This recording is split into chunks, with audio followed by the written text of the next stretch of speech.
Anong kahoy ho yan? Talantas. Talantas. Ano matibay na yan tsaka antipolo? Pamareho lang. Pamareho lang.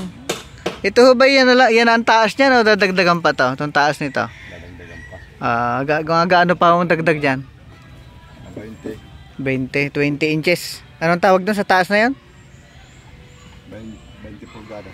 Hindi, anong tawag ko doon? Sa yung Parka. parka, lalagyan ng parka, tapos lalagyan ng sintas, bago layag, ano? Hindi lang, makina. Yung ano, yung makina, oh. Oh. Tapos lalagyan ng katig, ano?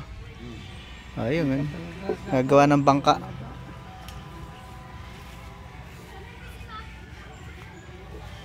Mas mataas yan kaysa dito sa building ito, no? Mataas to. Mas mataas itong ginagawa. Pero po yan, yung katulad sa unang ganyan.